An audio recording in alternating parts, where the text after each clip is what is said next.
부인이 고가 도자기 대량 밀수 의혹을 받았던 박준영 해수부 장관 후보자가 자진사퇴했는데요.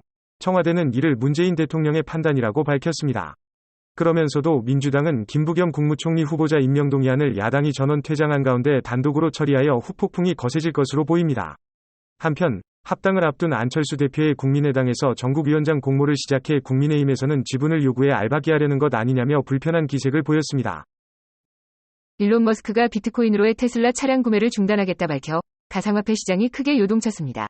비트코인은 물론 이더리움과 도지코인 등도 일제히 하락세를 보이며 하루 동안 무려 187조 원이 증발한 것입니다. 이에 투자자들은 일론 머스크의 배신이라며 비난했고 국내에도 일론 머스크를 사용시켜달라는 청와대 청원 합성 사진이 온라인에 돌아다녔습니다. 한편 일본 시바견이 아닌 국내 진돗개를 심볼로 한 진도지코인이 등장했는데 관심을 모으자 개발자가 먹튀를 하여 피해자들이 속출하고 있습니다.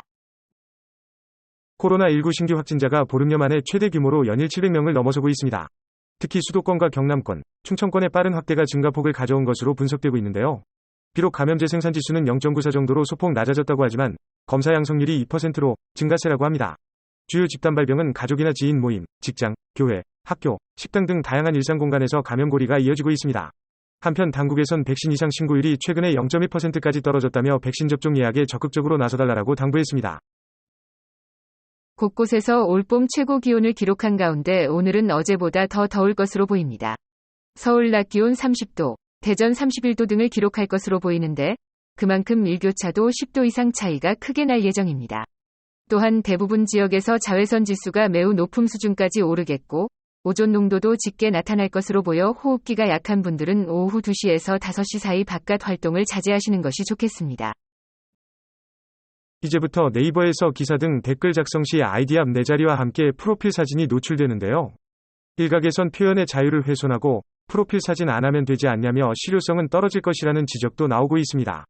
한편 해당 소식을 전한 네이버 기사에는 댓글이 줄기는커녕 중국인들 작업 못하게 국적 표시나 하라, 문재인 정권이 공산화되고 있다는 등 6,000개 이상의 댓글이 달리고 있습니다.